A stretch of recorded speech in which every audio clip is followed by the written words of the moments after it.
डालेंगे, करेंसीज के ऊपर इम्पैक्ट डालेंगे, कमोडिटीज के ऊपर इम्पैक्ट डालेंगे। तो उसको थोड़ा सा समझ लेते हैं, व्यू को समझ लेते हैं। तो आप लोग एनालिसिस में बने रहिएगा, उसके बाद हम लोग स्ट्रेटेजी पार्ट के ऊपर चलेंगे। ठीक है, मैं अपनी स्क्रीन आप लोगों के सामने शेयर करने जा रहा हूँ।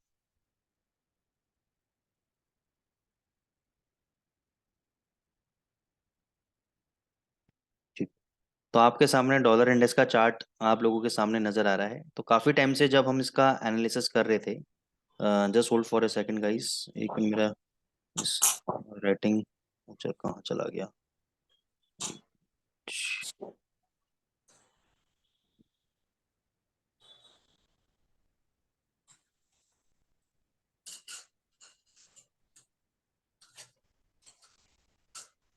हम्म, ठीक है। तो काफी टाइम से जब हम लोग डॉलर इंडेक्स का एनालिसिस कर रहे थे, तो एक चीज हम लोग आपको बता रहे थे कि भाई टेक्निकली डॉलर इंडेक्स को ऊपर रखा हुआ है, लेकिन फंडामेंटल्स डॉलर के वीक हैं। जब हम लोग नवंबर में भी हमने एनालिसिस किया, स्टार्टिंग के अंदर आपको बताया कि इंटरेस्ट रेट अभी नवंबर या दिसंबर में नहीं बढ़ेंगे। कारण क्या था इसका ऊपर रहने का? इसका ऊपर रहने का कारण ये था कि जो ट्रेजरी यील्ड्स हैं, अमेरिकन गवर्नमेंट्स के जो ट्रेजरी यील्ड्स हैं, वो ऊपर की साइड थे, जिसके कारण डॉलर इंडेक्स आपका ऊपर रुका हुआ था। नवंबर दिसंबर मंथ के अंदर इन्होंने पहले बोल दिया था कि इंटरेस्ट रेट हम लोग इंक्रीज नहीं करेंगे।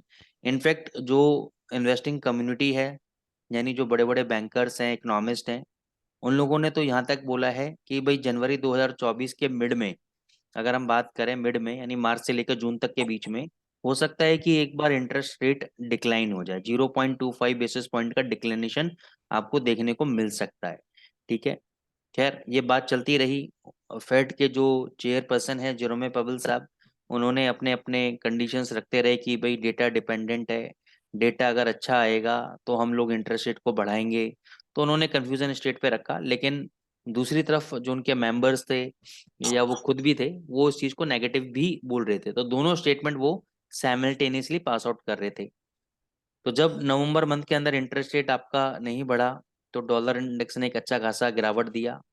गिरावट के बाद ये ऊपर गया, तो ये हो गया आपका इम्पल्सिव वेव, ये हो गया आपका करेक्टिव वेव। अब जब ये इस लेवल पे आया डॉलर इंडेक्स, तो हमने बोला था कि भाई 105.80 से 106 के बीच में शॉर्ट करना है। लेकिन जब इस लेवल पे ये आया, नीचे आया, यहाँ पे सपोर्ट लिया, वापस ऊपर आया, तो एक कहीं ना कहीं डर सभी लोगों के मन में था कि ये यहाँ पे सपोर्ट लिया है, कहीं ये वापस ऊपर ना आ जाए, कहीं ये ब्रेकआउट फेलियर ना हो जाए। ठीक है, अब इस एरिया में क्या होता है ना कि यहाँ पे जब आने के बाद मार्केट थोड़ा सा टाइम लेता है और सेंटिमेंट को जज करता है कि बाजार में लोग क्या सेंटिमेंट व्यू बना रहे हैं अपने।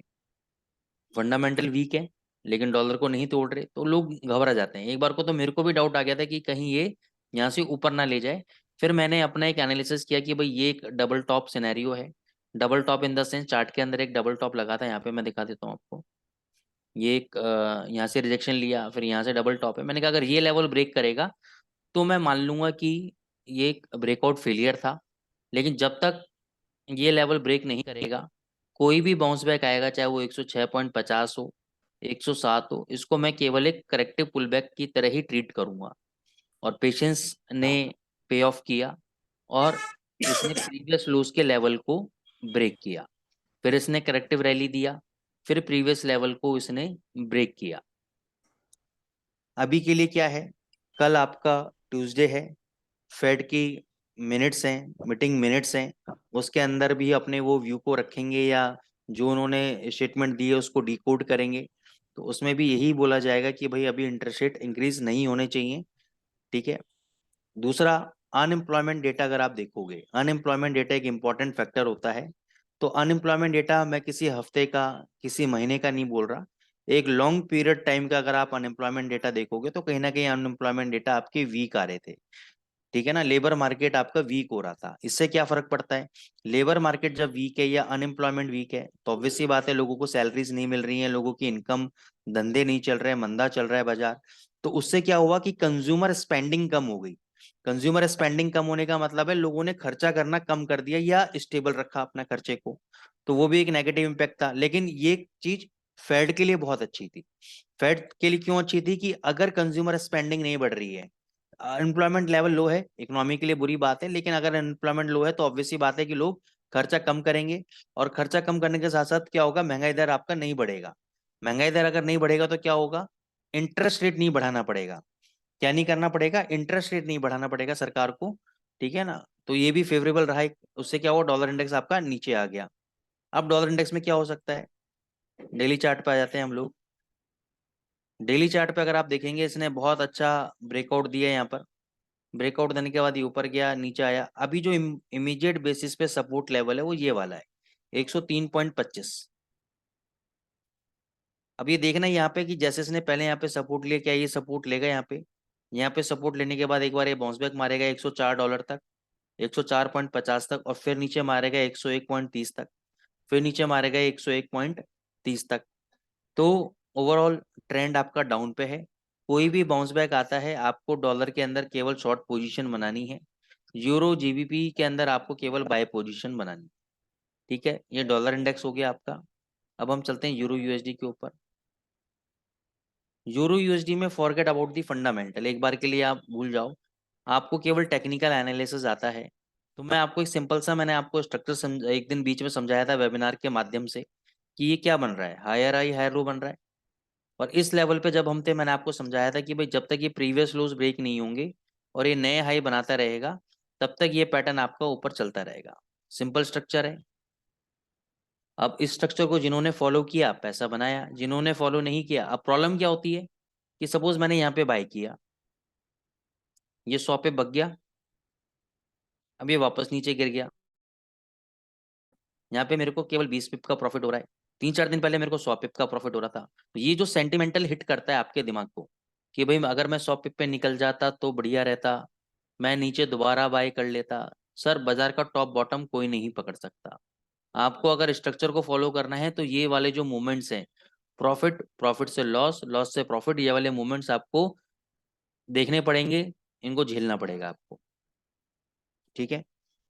फिर यहाँ पे देखो नया बनाया, फिर नीचे आया, फिर नया बनाया, ऊपर गया। अब ये प्रीवियस जो रेजिस्टेंस लेवल है 1.0945, यहां तक ये आ गया। ये एक प्रीवियस रेजिस्टेंस लेवल है जहां से यूरो नीचे आया था। लेकिन अभी डॉलर इंडेक्स आपका वीक है, तो मैं आपको यही रिकमेंड करूंगा कि कोई भी डिप आता है बाय करके चलो। मैं यहाँ पे तो बिल्कुल रिकमेंड नहीं करूंगा, कि मेरे को पता है ये 1.10 जा सकता है यहाँ से। ठीक है ना, मेरे को लग भी रहा है जाना चाहिए, लेकिन मैं रिकमेंड नहीं करूंगा। क्यों जाना चाहिए और 100% जाना चाहिए, उसमें फर्क है। 100% मैं श्योर नहीं हूँ, लेकिन हाँ स्ट्रक्चर बता रहा है कि जाना चाहिए, इसलिए मैं यहाँ पे रिस्क लेना नहीं चाहूंगा। क्योंकि अगर मैं यहाँ पे माल खरीदता हूँ तो मेरा रिस्क बहुत नीचे है। कहाँ पे है मेरा रिस्क, 700। क्योंकि जब तक ये 700 के नीचे क्लोज नहीं होगा, तब तक मैं इसमें डाउन ट्रेंड के अंदर मैं नहीं आऊंगा, मंदी के अंदर नहीं आऊंगा। अब आप ये सोचते हो कि मैं 927 पे बाय कर लूं और 227 पिप का स्टॉप लॉस लगा लूं, टारगेट केवल 70 पिप का रखूं, मैं ऐसा बिजनेसमैन नहीं हूं। तो मैं तो ट्रेड नहीं लूंगा, चाहे मेरे को कितना भी कॉन्फिडेंस क्यों ना हो कि ये ऊपर जाएगा, मैं ट्रेड नहीं लूंगा। This is called the discipline and this is called the patience guys. ठीक है। मेरे को अगर 100% कन्फर्म है तो भी मैं ट्रेड नहीं लूंगा, क्योंकि there is nothing that we called is 100% in this world. 100% कुछ भी नहीं होता है। ठीक है ना। तो आपको क्या करना है, आपको, आपके पास कोई भी ऑप्शन नहीं है सिवाय एक चीज के कि आप केवल डिप का वेट करें। अच्छा, दूसरा एक चीज और बताया था मैंने, याद नहीं है मेरे को, मैंने ये तो कर नहीं है, तब आपका वेबिनार नहीं होता लास्ट वीक में। तो ये अगर 850 तक अगर आएगा नीचे तो आपको बाय ट्रेड लेना चाहिए। मैं ये नहीं कह रहा 700 तक आप एसएल लो, आप 800 का एसएल रखो, 50 पिप का एसएल रखो। टारगेट आपके ऊपर के रहेंगे, लेकिन मैं ये भी नहीं बोल रहा हूँ कि 850 पे आए आप एकदम रिजिड हो जाओ टारगेट्स को लेकर कि भाई मैं कम से कम 50 पिप लूंगा ही लूंगा। अगर 850 पे बाइंग होती है और 880 जाता है, 30 पिप मिलते हैं इमीडिएट बेसिस पे, तो आपको बुक करना चाहिए। आपको बुक करना चाहिए, क्योंकि इस लेवल पे, इस जोन पे आपका शॉर्ट टर्म ट्रेड बनता है, और ये जो 700 वाला जोन है इस पे आपका लॉन्ग टर्म ट्रेड बनता है। तो कहाँ बड़ा ट्रेड लेना है, कहाँ छोटा ट्रेड लेना है, ये भी आपको पता होना चाहिए। क्योंकि यहाँ पे अगर गिरा 850 तक, हो सकता है ये 925 तक ही जाए, फिर थोड़े दिन बाद नया लो बना दे 750 700 तक। तो इसलिए आपको ये भी पता होना चाहिए कि इस ट्रेड की प्रोबेबिलिटी वेलोसिटी कितनी है, मोमेंटम कितना है, ये ट्रेड कितना मोमेंटम दे सकता है, ये भी आपको पता होना चाहिए कि कौन से ट्रेड में कितना रिस्क लेना है, कितना मूवमेंट एक्सपेक्टेड है।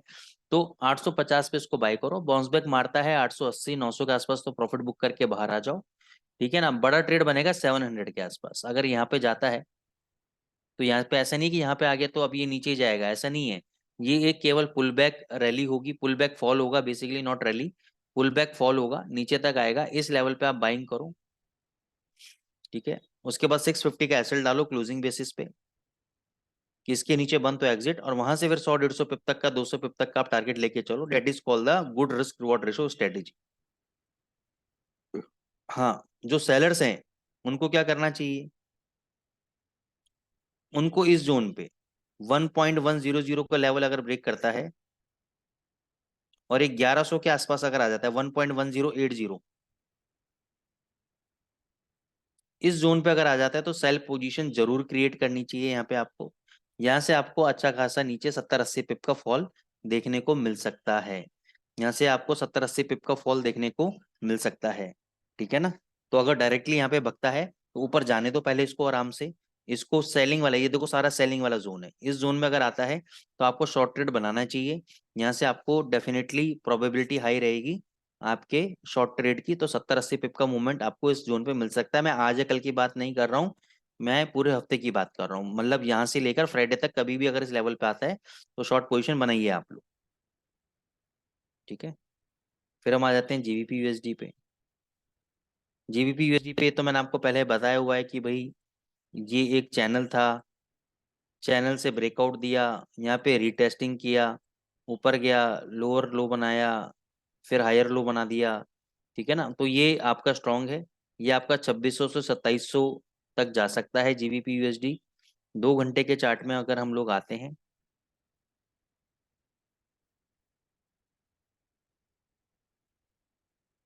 तो यहाँ पे देखो क्या हुआ, इस वाले कैंडल फॉर्मेशन को देखो, थोड़ा सा मैं चार्ट को बड़ा कर देता हूँ।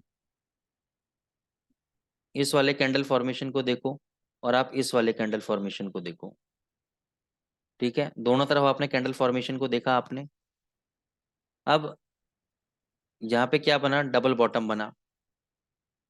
डबल बॉटम बनाने के बाद यहाँ से देखो प्राइजेस ऊपर गए और इसी लेवल पे अभी रेजिस्टेंस ले रहे हैं। अगर इस लेवल के ऊपर ये सस्टेन कर जाता है तो यहाँ से आपको 2500 से सॉरी 2600 से 2700 तक की रैली आपको देखने को मिलेगी। कोई भी अगर फॉल आता है, कोई भी फॉल आता है 2400 तक, कोई भी फॉल आता है तो आपको बाय करना चाहिए। स्टॉप लॉस आपका 1.2370 का स्टॉप लॉस रहेगा आपका, 1.2370 का स्टॉप लॉस रहेगा आपका। और उसके बाद एक अच्छी खासी तेजी आपको देखने को मिलेगी, उसके बाद एक अच्छी खासी तेजी आपको देखने को मिलेगी यहाँ से। ठीक है ना,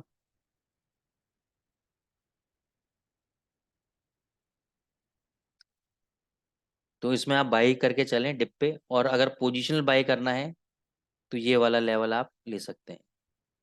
2300 के अगर आसपास आता है तो यहाँ पे आप बाई ले सकते हैं, लेकिन एक चीज ध्यान रखना, ये अभी यहाँ पे डबल टॉप की सिचुएशन बना रहा है 2 घंटे के चार्ट के अंदर। तो अगर ये वाला टॉप इसने नहीं तोड़ा और यहाँ पे फॉल दे दिया तो हम बाय नहीं करेंगे, ये भी कंडीशन है। ये वाला अगर टॉप नहीं तोड़ा और यहाँ पे पहले फॉल दे दिया तो हम बाय नहीं करेंगे, फिर आपकी प्रोबेबिलिटी हो जाएगी इस वाले लो के टूटने की। ठीक है ना, तो आप बाय मत करना, फिर आप नीचे ही बाय करना। 2300 के आसपास जोन में आता है तब आप बाय करना। 2200 का आपका फाइनल स्टॉप लॉस रहेगा, आपका फाइनल स्टॉप लॉस रहेगा 2200 का। 23 पे बाय करना और फिर आप एक पोजिशनल ट्रेड गेम खेलना, अभी मत खेलना। हाँ, अगर मान के चलो यहाँ पे डबल टॉप को तोड़ देता है, तोड़ के फिर फॉल देता है, फिर आप बाय कर लेना ऊपर के लेवल पे। ठीक है ना, तो कंडीशंस हैं अलग अलग, इसका आप ध्यान रखो। This is called the price behaviour. Price के बिहेवियर को समझो तभी आपको समझ में आएगा कि किस लेवल पे बाय करना चाहिए, किस लेवल पे बाय नहीं करना चाहिए।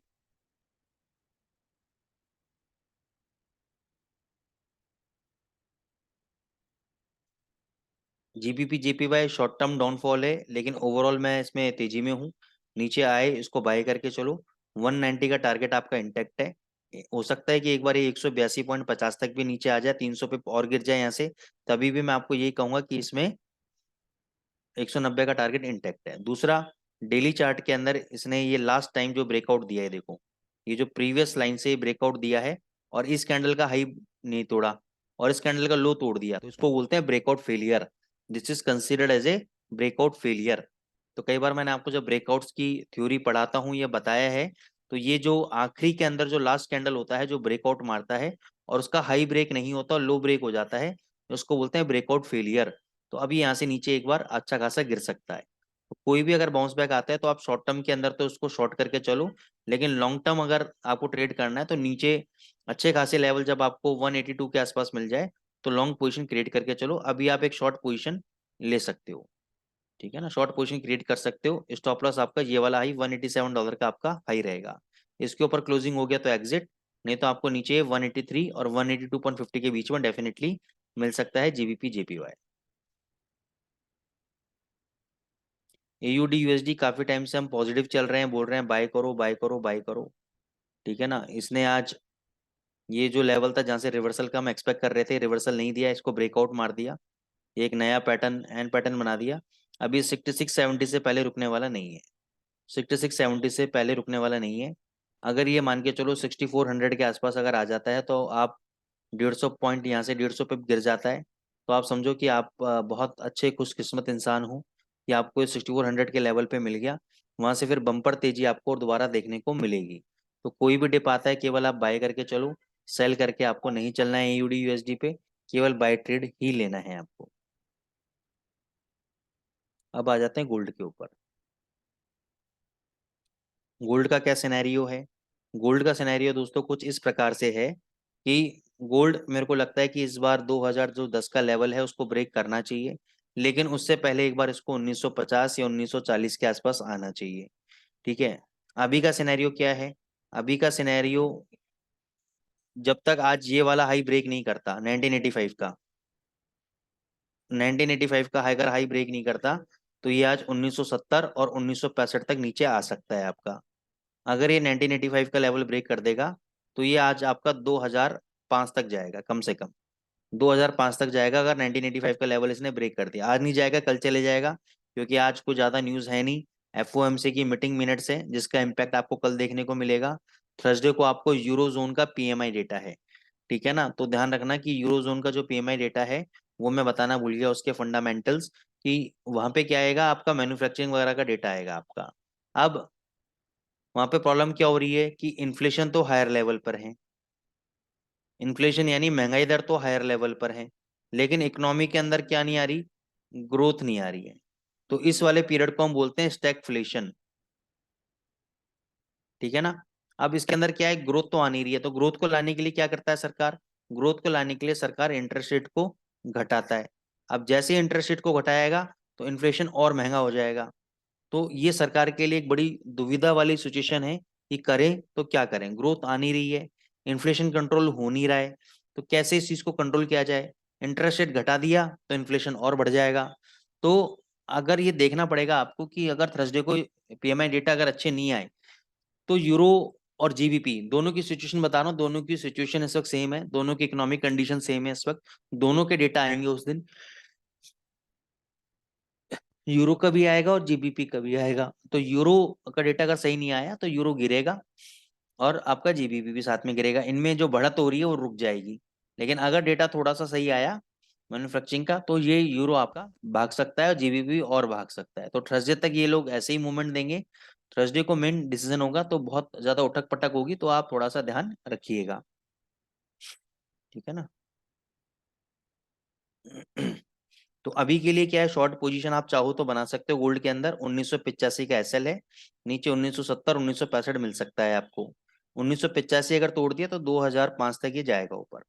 नीचे बहुत बढ़िया बाइंग अगर बनती है तो 1950 से 1947 के बीच में बनती है। फाइनल स्टॉप लॉस आपका 1930 का, ये गया तो फिर 1890 आ जाएगा। 1930 अगर नहीं तोड़ता है तो इस लेवल पे आने के बाद ये वापस ऊपर भगेगा अभी यहाँ से भी ऊपर भग सकता है या नीचे आने के बाद भी, ये देखने वाली बात है, ये मैं नहीं बता सकता अभी।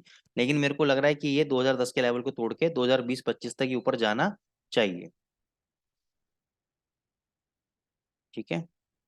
आई होप आपको समझ में आया होगा आज का एनालिसिस। कोई और करेंसी पेयर पे अगर आप एनालिसिस चाहते हैं तो बता दीजिए, नहीं तो फिर हम लोग चलेंगे स्ट्रेटेजी पार्ट के ऊपर। आज मैं गोल्ड के ऊपर भी आपको स्ट्रेटेजी बताऊंगा 3 मिनट के चार्ट पे, और जीबीपी पे भी 15 मिनट के चार्ट पे आपको बताऊंगा।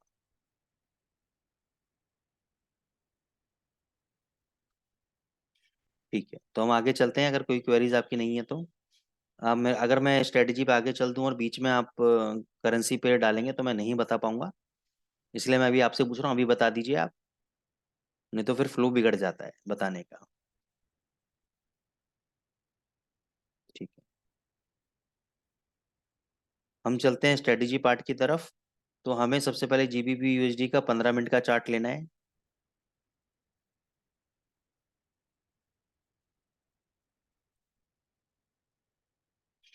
15 मिनट के चार्ट के अंदर हमें एक इंडिकेटर पे जाना है, RAR,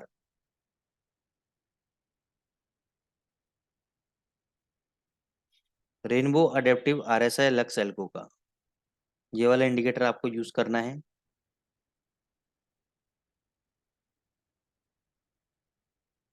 ये वाला इंडिकेटर आप नोट कर लीजिए, 15 मिनट के चार्ट है।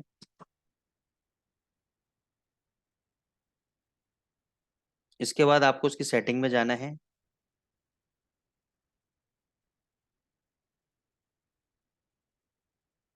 लेंथ को 40 कर देना है, पावर को 3 कर देना है।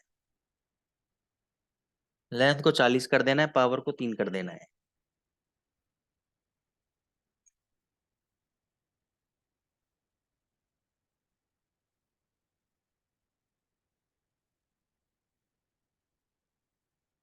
कर दिया आपने लेंथ को 40, पावर को 3।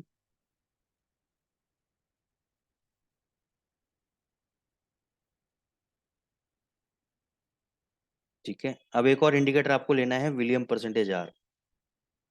विलियम परसेंटेज रेंज एक और इंडिकेटर आपको लगाना है इसके अंदर।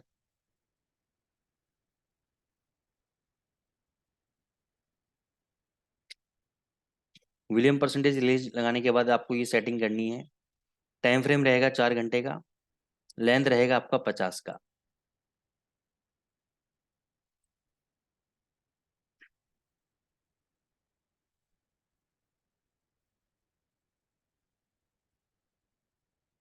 ठीक है, ओके कर दिया। अब इसमें क्या है, बेसिकली जो विलियम परसेंटेज आर है उसमें दो तरह के लेवल्स होते हैं। एक आपका ये ओवरबॉट वाला लेवल होता है, और आपका ये ओवरसोल्ड वाला लेवल होता है। यहाँ पे थोड़ा सा उल्टा होता है।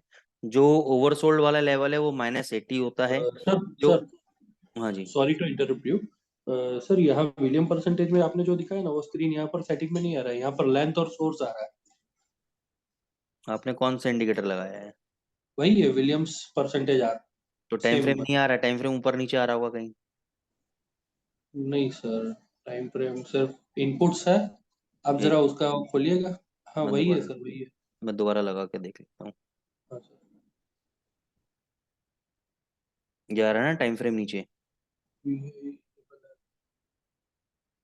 Okay, 2 minute sir. जा तो रहा है टाइम फ्रेम? हाँ 2 मिनट सर, एक्चुअली फिर ओके वो आप फटफट चला गया ना सर, इसलिए पता नहीं चला। 4 आवर्स में।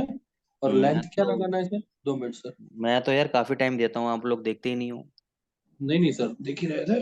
हाँ, मैं तो 50। 15 ओके, हाँ 4 और 50 है ना? हाँ। Okay okay sir, okay thank you. इसलिए तो मैं तो चिल्लाता रहता हूँ 1-1 घंटे तक, कर लिया नहीं कर लिया, आप लोग जवाब ही नहीं देते हो, हाँ ना कुछ भी। ऐसे बैठे रहते हो जिसने किसी ने जबरदस्ती बंदूक की नोक पे लाके बैठा दियो आपको। नहीं नहीं सर, ये एकदम से चला गया है, दिखा इसलिए तो आपको बोला सर। हाँ, ओके इसलिए सर। तो मैं बोलता हूँ आप लोग रेस्पॉन्स दिया करो, आप लोग कि हाँ सर समझ में आया नहीं आया, यस नो। गुमसुम आके बैठ जाते हो जैसे कि पता नहीं क्या हो गया हो। चलो, इंटरेक्टिव होना चाहिए, सेशन शुड बी इंटरेक्टिव, तभी आपको सीखने में मजा आएगा, मेरे को सिखाने में भी मजा आएगा। ठीक है, अब मैं पूछता हूँ सब ये लोगों ने कर लिया, कोई यस नो कुछ नहीं करेगा। सर, आप ये वाला इंडिकेटर हम गोल्ड में भी लगा सकते हैं ना? अभी सर बताऊंगा, उसके बाद आप 50 करेंसी पूछोगे, 50 करेंसी नहीं बता पाऊंगा सर मैं। ओके ओके ओके ठीक है। आप कंडीशन को समझो, कॉन्सेप्ट को समझो, ठीक है ना। इसमें बहुत सारी चीजें हैं, ठीक है। आप ये एक्सपेक्ट मत करो कि मैं हाथ पकड़ के उंगली पकड़ के हर एक चीज आपको बच्चों की तरह बताऊंगा। यहाँ पे मैं आपको एक रास्ता दिखा रहा हूँ। उस रास्ते पे अगर आप थोड़ा सा मेहनत करोगे, भाई सबसे बड़ी प्रॉब्लम क्या है कि हम मेहनत नहीं करना चाहते, हम चाहते हैं बनी बनाई चीज मिल जाए, ऑटोमेटिकली पैसा छपता रहे, पैसे पर छपने की मशीन आ जाए बस। ऐसा पॉसिबल नहीं है, मेहनत करनी पड़ेगी दोस्त आपको, ठीक है ना। यहाँ पे हम आपको एक रास्ता दिखा रहे हैं। उस रास्ते पे आपको बता दिया कि भाई ये रास्ते पे चल के आपको बहुत सारा खजाना है, लेकिन अलग अलग गड्ढे हैं बीच बीच में, वो गड्ढे खोदने पड़ेंगे आपको। अब वो गड्ढा आप कहोगे सर बताओ मेरे को कौन सा गड्ढा है, किस जगह है। अच्छा सर इस गड्ढे को खोदने के लिए हथियार हैं वो भी आपके पास हैं, वो भी हमें दे दो। अच्छा सर एक काम करो गड्ढे ही आप खोद दो। तो ऐसे नहीं, ठीक है ना। आपको रास्ता दिखा दिया, अब आप चलो उस पे दिमाग लगाओ कि कैसे पैसा बन सकता है कैसे नहीं बनेगा, और आगे चलते हैं।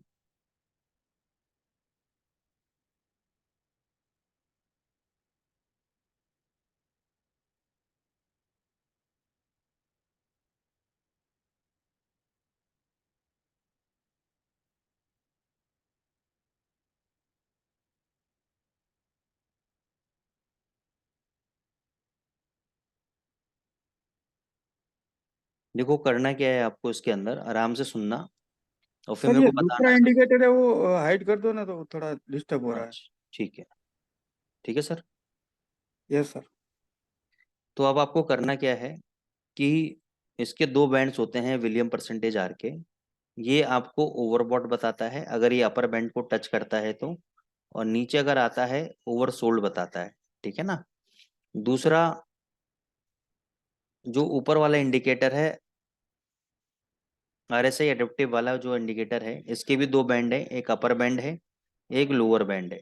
अगर ये इंडिकेटर अगर आपका ऊपर जाता है, ये इंडिकेटर अगर आपको ऊपर बैंड अपर बैंड पे टच कर देता है, तो आपको यहाँ पे देखना है कि जो भी हाई लगा है आपका, और साथ में विलियम परसेंटेज आर भी देखना है कि ये भी आपका अपर बैंड के ऊपर आ जाना चाहिए। तो उसके बाद आपको केवल 25 पिप का टारगेट लेना है। जैसे ये हाई लगा आपका 1.2558, 1.2558, ये हाई लग गया आपका। अब इसके हाई के ऊपर जब भी प्राइजेस जाएंगे तो केवल आपको 25 पिप का टारगेट लेना है। वैसा क्यों, होने को 100 पिप भी आ सकता है, होने को 150 पिप भी आ सकता है। लेकिन जब आप स्टार्टिंग में ट्रेड करते हैं किसी भी सिस्टम को, किसी और के बताए हुए सिस्टम को, तो ट्रेडर को क्या होता है, लॉसेस मंजूर नहीं होते। उसको ये लगता है कि भाई लॉसेस नहीं होनी चाहिए मेरे को, ठीक है ना। हर ट्रेड मुनाफे का जाना चाहिए मेरा, ठीक है। अगर लॉसेस दो कट गए तो आप क्या कहोगे, बेकार ट्रेडिंग सिस्टम, ठीक है, थर्ड क्लास ट्रेडिंग सिस्टम है।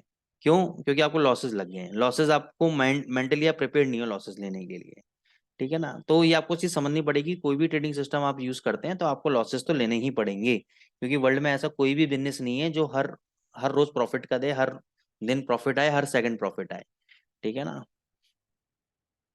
दूसरा 25 पिप का कारण क्या है, इसका भी समझ लो। जैसे मैंने कहा कि लोगों को लॉस बर्दाश्त नहीं होता है, लोगों को लॉस पसंद नहीं आता है, तो इसमें प्रॉफिट बड़े बड़े मिलेंगे, लेकिन 25 पिप एक ऐसा मैंने टारगेट लिया है जिसके हिट होने की प्रोबेबिलिटी मोर देन 95% है। जिसके हिट होने की प्रोबेबिलिटी या जिसको अचीव करने की प्रोबेबिलिटी मोर देन 95% है।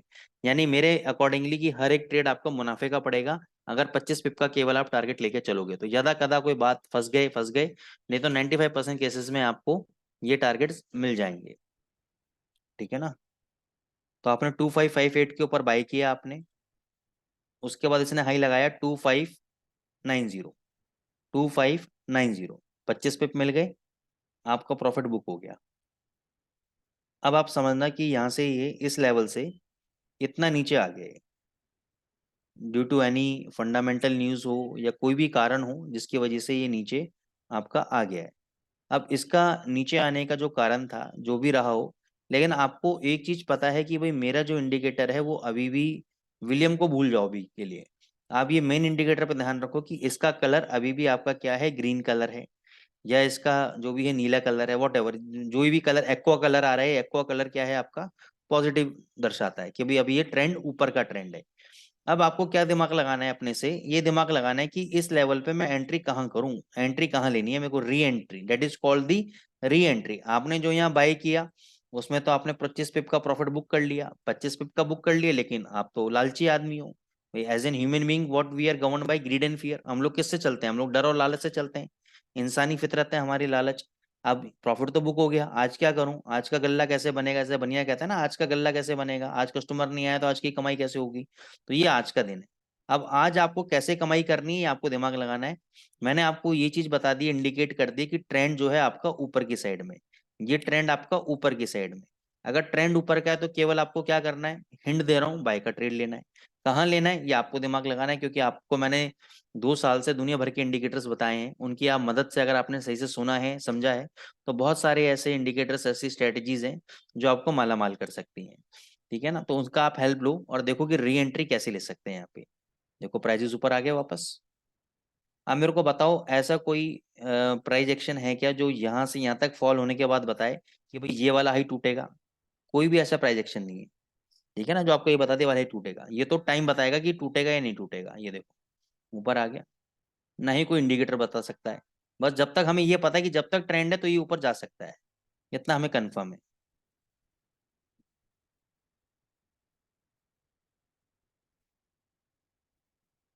अब बताओ, ये इतना अच्छा फॉल दिया है यहाँ पे, इतना अच्छा फॉल दिया, अब हमें पता था कि ऊपर जाएगा, लेकिन अगर हम यहाँ पे कहीं री एंट्री कर लेते, या इस गिरते हुए बाजार में यहाँ पे री एंट्री कर लेते, यहाँ पे एवरेज कर लेते या यहाँ पे एवरेज कर लेते, ये ऊपर आया नहीं आया, ऊपर आता तो ब्रेक इवन में प्रॉफिट में निकल जाते। तो यही तो मैथमेटिक्स आपको बैठानी है इसके अंदर, कि करना क्या है आपको। बताने को मैं भी बता सकता हूँ, लेकिन मैं आपका भला चाहता हूँ इसलिए आपको नहीं बता रहा हूँ, क्योंकि जब तक आप दिमाग नहीं लगाओगे, खुद से मेहनत नहीं करोगे, आपको नहीं पता लगेगा कि पैसे कमाने की अहमियत क्या है। दूसरा, जब आप खुद से री एंट्री पॉइंट थोड़ा सा ढूंढ लोगे ना, तो आपको इसके लेवल्स पता लग जाएंगे कि कौन कौन से ऐसे इंपॉर्टेंट लेवल्स होते हैं जो बाजार में चलते हैं। ठीक है ना, ये देखो आपको ऊपर आ गए, कंटिन्यूस ऊपर जा रहा है आपका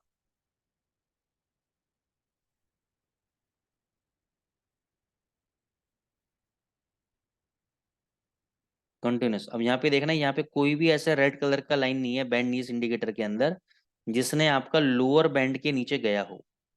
ठीक है, विलियम परसेंटेज आर भले ही लोअर बैंड के नीचे आ गया आपका विलियम परसेंटेज आर, लेकिन ये वाला इंडिकेटर आपका लोअर बैंड के नीचे नहीं आया, तो हम अभी शॉर्ट ट्रेड नहीं लेंगे। We will only take the long trades. Dip पे जब भी आएगा तो हम लॉन्ग ट्रेड्स लेंगे। अब यहाँ पे देखो, यहाँ पे विलियम परसेंटेज आर पहले ही लोअर बैंड के नीचे आ गया था, ये वाला इंडिकेटर भी आपका लोअर बैंड के नीचे आ गया, किस रेंज में आ गया, यहाँ पर आ गया। तो जैसे ही इसका लो कटेगा, अब मैं इस कैंडल का लो क्यों लूंगा, क्योंकि जब यहाँ पे ये लो आया तब ये यहाँ पे आया था, और इससे ज्यादा जो लो लगा था वो ये वाला लो लगा था। तो ये वाला लो मैं लूंगा, ये लो कटेगा तब मोमेंटम क्रिएट होगा आपका नीचे की तरफ। तो ये लो है आपका 2781।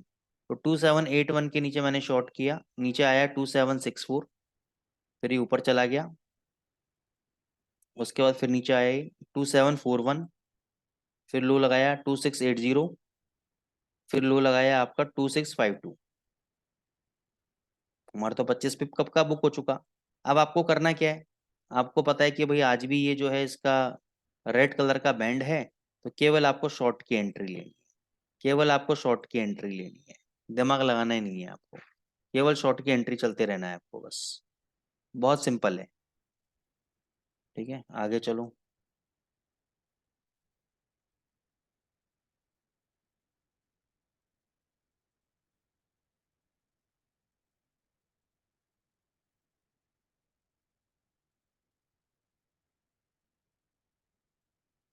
ये देखो, कितना नीचे आ गया,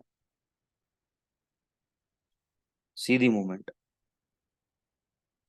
अभी तक डाउन ट्रेंड चल रहा है, हमें थोड़ी ना पता है कहाँ तक गिरेगा। हम यस मैनुअली हम लोग इस बात का आइडिया लगा सकते हैं कि भाई यहाँ तक गिरना चाहिए, जैसे मैंने अभी आपको वीकली एनालिसिस में बताया 2600 2700 जाना चाहिए, लेकिन मैं गारंटी लिख के नहीं दे सकता आपको कि 2600 2700 जाएगा। ठीक है ना, प्रोबेबिलिटी लेके चल रहे हैं कि हाँ भी जा सकता है, स्ट्रक्चर इसका तेज है। अब यहाँ पे समझो, यहाँ पे आपका ये ऊपर आ गया, यहाँ पे विलियम परसेंटेज ऑलरेडी ऊपर चल रहा है, तो यहाँ पे कहीं ना कहीं आप बाय कर लोगे। यहाँ पे मैंने इसके हाई के ऊपर मैंने बाय कर लिया 2296। ऊपर कितना गया, 2337, 25 पिप मिल गए, बस हमारा काम हो गया। फिर ये देखो उसने सेलिंग दे दी यहाँ पर। अब यहाँ पे समझना है, जब यहाँ पे इसने सेलिंग दी तो यहाँ पे ये बैंड नीचे था, लेकिन विलियम परसेंटेज आर अभी आपका नीचे नहीं आया था, विलियम परसेंटेज आर अभी भी आपका ऊपर था। हम वेट करेंगे, विलियम परसेंटेज आर यहाँ पे नीचे आया तो हमने यहाँ पे शॉर्ट किया 2150, लो लगाया 2133, और कितना लो लगाया 2089, 25 पिप मिल गए, हमारा काम फिनिश, प्रॉफिट बुक कर लिया हमने। अब यहाँ पे देखना, यहाँ पे ऊपर वाले इंडिकेटर ने आपको बाय दिया, लेकिन विलियम परसेंटेज आर आपका ऊपर नहीं गया, इसका मतलब it's a trap, it's a trap, prices वापस नीचे आ गए आपके। तो इसलिए मैंने विलियम परसेंटेज आर का यहाँ पे इस्तेमाल किया है। अभी देखो, यहाँ पे विलियम परसेंटेज आर नीचे आ गया आपका, सॉरी ये वाला इंडिकेटर नीचे आ गया, विलियम परसेंटेज आर आपका यहाँ पे नीचे गया, तो यहाँ पे मैंने शॉर्ट कर दिया।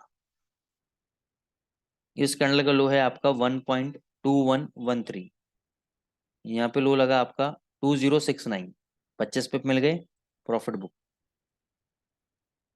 अभी तक शॉर्ट में चल रहा है,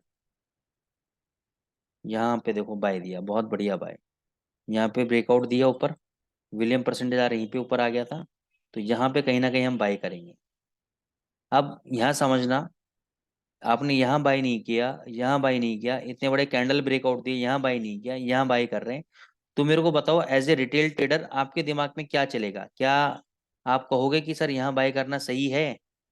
दिमाग में तो यही आएगा ना कि ये तो बहुत ऊपर चला गया है, ये तो 100-150 पे ऊपर चला गया है। अब आप मेरे को बोल रहे हो सर 150 पे ऊपर जाके बाय करो, कहाँ की समझदारी है, कहाँ की समझदारी है? तो मैंने आपको पहले भी समझाया है कि हमें समझदारी से मतलब नहीं है, हम लोग डिसिप्लिन ट्रेडर हैं। अगर 150 पे ऊपर, भाई ये कोई गारंटी दे सकता है कि 150 पे ऊपर जाने के बाद वो नीचे ही आएगा? 150 पे और ज्यादा ऊपर नहीं भाग सकता। आप हिस्टोरिकल डेटा उठा के देख लो, 400 पे एक साथ भगाए बाजार विदाउट एनी रिट्रेसमेंट, ठीक है ना? तो यहाँ पे देखो, यहाँ पे आपने बाई किया 2360 पे, हाई लगाया 2428, 25 पिप मिल गए, हमारा काम खत्म। लेकिन अभी भी जब ये नीचे आया तो हमारा ट्रेड अभी भी बाय में चल रहा है। यहाँ पे देखो इसने सेल देने की कोशिश किया, लेकिन विलियम परसेंटेज आर ने कंफर्म नहीं किया अभी। ऊपर आ गए प्राइजेस, देखो सीधी मूवमेंट, ऊपर आ गए प्राइजेस। अब यहाँ पे बताओ, यहाँ पे जो थे, आप अगर नेकेड चार्ट देखते, यहाँ पे अगर आप नेकेड चार्ट देखते तो आपको तो ये लगता है ना कि ये सेलिंग है, इसने ब्रेकआउट दे दिया, ये सेलिंग है, अब नीचे जाएगा, इसने इंडिकेटर ने भी सेल दे दिया, ये सेलिंग है, तो अब मर जाते आप, आपको सेलिंग में बैठाता, और यहाँ से देखो ब्रेकआउट कितना ऊपर दिया है, ठीक है ना? अभी तक हमारा बाय में चल रहा है, अभी तक हमारा बाय में चल रहा है सिस्टम, ठीक है?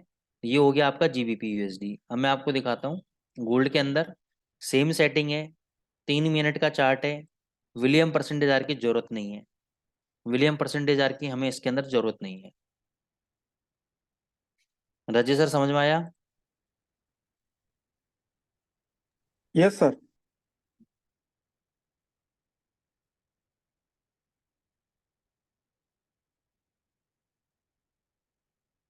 3 मिनट का चार्ट है राजेश सर, कितना पिप टारगेट करें गोल्ड के अंदर, कितना पॉइंट टारगेट करें? 15-20। 3 मिनट के चार्ट के अंदर? जी सर, जीबीबी में आप आपने 25 दिया है तो उसका उससे कम ही लगेगा ना। हाँ, तो गोल्ड में ज्यादा 2 पॉइंट 3 पॉइंट? अब बस 5 पॉइंट तक मैक्सिमम। मैं तो 2-3 पॉइंट की लेके चल रहा हूँ, ठीक है ना, 3 मिनट के चार्ट के अंदर। तो अब जैसे ही ऊपर जाएगा, दोनों बैंड आपके ऊपर जाएंगे, तो आपको बाय करना है। यहाँ पे आपने बाय किया 1933 पे, ऊपर गया 1933.52, ऊपर गया 1934.58, वहां से नीचे आया 1930, फिर ऊपर कितना ही लगाया 1937। 2-3 पॉइंट चाहिए, 3 मिनट का चार्ट है, लेके निकल जाओ, फिर वेट करो डिप का। अब डिप पे कहाँ बाई करना है, री एंट्री करना है, ये आपको देखना है। बाई किया आपने, फिर नीचे आ गया 1928, फिर ऊपर भाग गया 1932, फिर उसने नीचे मारा एक नया लो 1927, फिर दोबारा ऊपर भाग गया, कितना ऊपर गया 1947, कितना ऊपर गया 1947। अब जब ये यहाँ पे लो लो लो बना रहा था यहाँ पे, तो आदमी को लग रहा था भाई ये तो गया गोल्ड, नीचे आएगा, ये तो लो लो लो बनाया जा रहा है। लेकिन अचानक से क्या हुआ, सिचुएशन बदली, हवा बदली, प्राइजेस कहाँ देखो 1947। अब यहाँ पे समझना, ये वाला बैंड आपका नीचे आ गया है, इस लो के नीचे हमें शॉर्ट करना है। ये लो है आपका 1924, 1924 के नीचे आपने शॉर्ट किया, सीधी मूवमेंट। कितना लो लगाया? 1915, 1915 का लो लगा, सीधी मूवमेंट।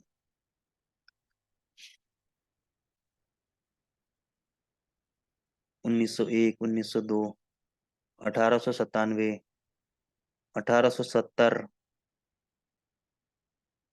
1860। अभी यदा कदा वाली मूवमेंट है ये, जो 1900 से इतना गिरा है, ये रोज थोड़ी ना मूवमेंट आती है इतनी। हजार हजार पॉइंट की थोड़ी ना मूवमेंट आती है, 1000 पिप की।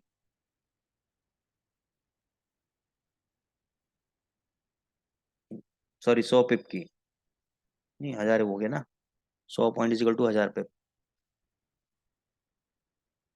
ये देखो, ये ऊपर आ गया, अपर बैंड के ऊपर आ गया। इस आई के ऊपर हम बाय करेंगे 1956 के ऊपर,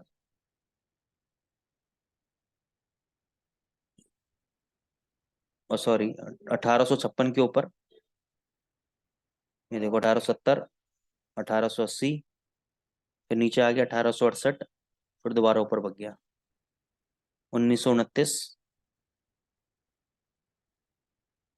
यहाँ पे देखो सेल ट्रेड नहीं होगा, ठीक है।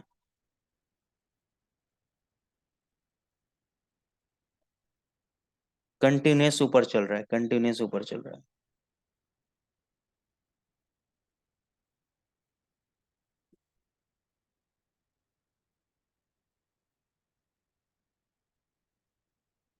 अब ये देखो इतना बड़ा मूवमेंट आया, यहाँ से लेके प्राइस यहाँ पे गिरा, फिर यहाँ पे स्पाइक मार दिया। अब ये कोई ना कोई न्यूज के चक्कर में करा होगा, कोई ना कोई फंडामेंटल इवेंट आया होगा। लेकिन टेक्निकल को फंडामेंटल से क्या लेना देना? इंडिकेटर ने कहाँ दिया आपको सेल? इतना बड़ा फॉल बैक कहाँ दिया सेल? फिर प्राइजेस ऊपर आ गए आपके। तो यही, अगर किसी चीज को ड्रॉबैक्स हैं तो किसी चीज के फायदे भी हैं। ये देखो सीधी मूवमेंट, सीधी मूवमेंट।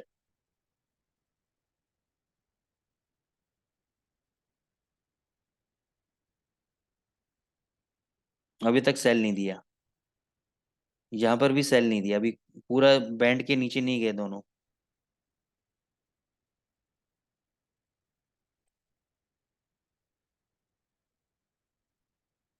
यहाँ पे सेल मिला हमें, इस जोन पे, इसके नीचे। ये लेवल था आपका 191979। कितना लो लगाया? 1964। और कितना लो लगाया? 1956। और कितना लो लगा? 1951, 1947।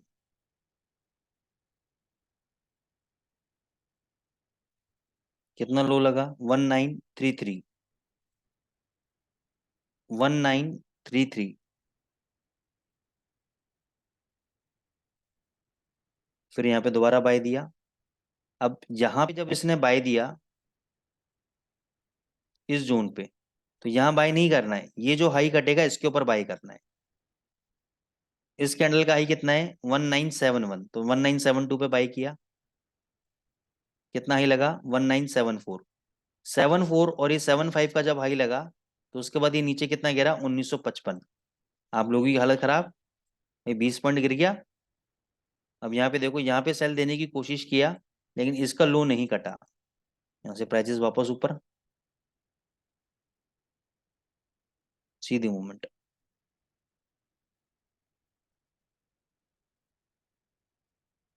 सीधी मूवमेंट।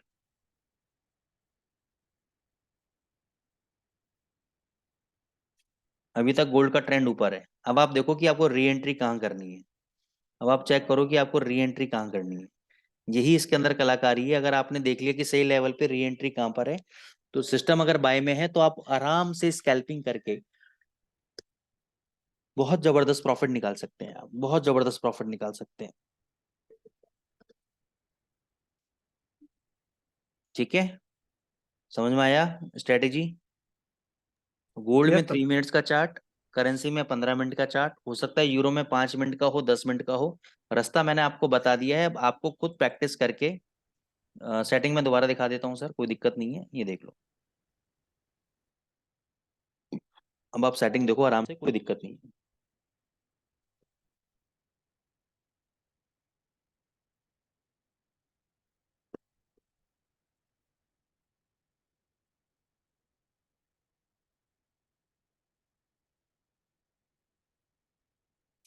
ठीक है, देख लिए सभी लोगों ने?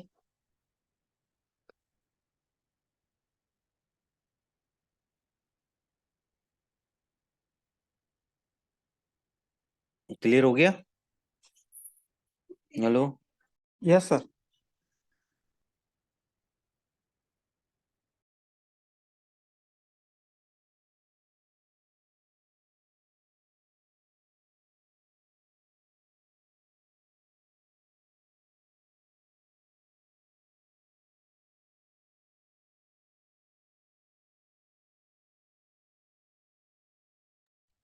हाँ जी, क्लियर।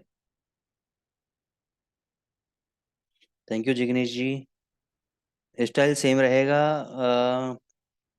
बिल्कुल मिस्टर गोल्ड, स्टाइल सेम रहेगा, स्टाइल में कोई चेंजेस नहीं है।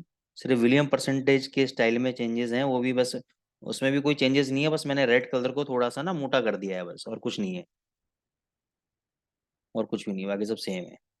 ठीक है ना, इसको आप यूटिलाइज करो, बहुत जबरदस्त पैसा देता है ये। अभी देखो गोल्ड आपका बाय में है, अब आपको देखना है कि सपोर्ट लेवल कौन सा है इसका, आइडिया दे रहा हूँ।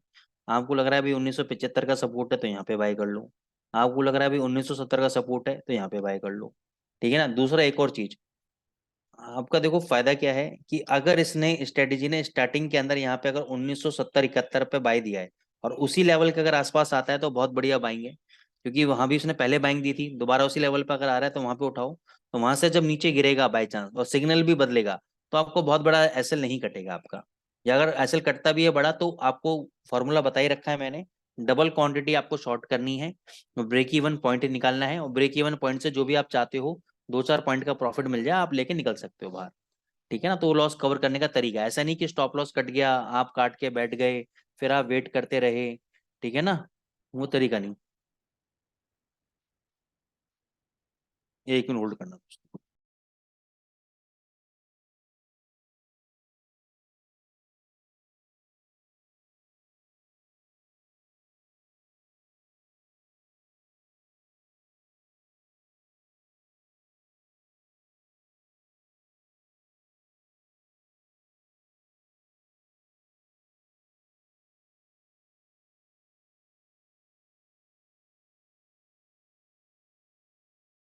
यस राजेश सर, ठीक है। Yes sir. ये मिस्टर गोल्ड, गोल्ड पे तो 3 मिनट पे काम करेगा। ठीक है ना, और करेंसीज वगैरह में 15 मिनट पे। और देख लेना, ऐसे यूरो यूएसडी है उस पर भी मेरे ख्याल से 15 मिनट पे या 10 मिनट में काम कर जाएगा। और अगर एयूडी यूएसडी है एनजेडी तो उस पर आपको टेस्ट करना पड़ेगा एक बार आपको कि कौन से टाइम फ्रेम पे काम करेगा, क्योंकि मैंने तो आपको बताने समझाने के पर्पज से 1-2 करेंसी पे ही टेस्ट करता हूँ मैं। और मेरे को लगता है कि भाई सेटिंग वेटिंग सब सही है तो मैं आपको बता देता हूँ। ठीक है ना, तो सब पे पॉसिबल नहीं है मेरे लिए करना, लेकिन आपको मैंने एक मतलब समझा दिया है कॉन्सेप्ट, एक बार आपको समझ में आ गया उसके बाद आप खुद की रिसर्च एंड डेवलपमेंट कर सकते हैं आप अपने एंड पे।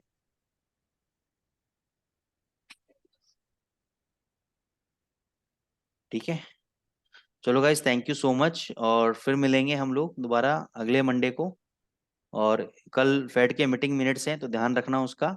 और थर्सडे को पीएमआई डेटा है उसका भी ध्यान रखना। तो मूवमेंट ऊपर नीचे की आ सकती है, डिप पे कोशिश करो बाय करने की। ये बाजार की आदत होती है कि ऊपर के लेवल पे भगाता है, वहां फंसाता है, फिर नीचे गिरा देता है। ठीक है ना, तो इसलिए भगते हुए तीर को कभी नहीं पकड़ना चाहिए, ऐसे ही भगती हुई करेंसी को कभी भी नहीं पकड़ना चाहिए।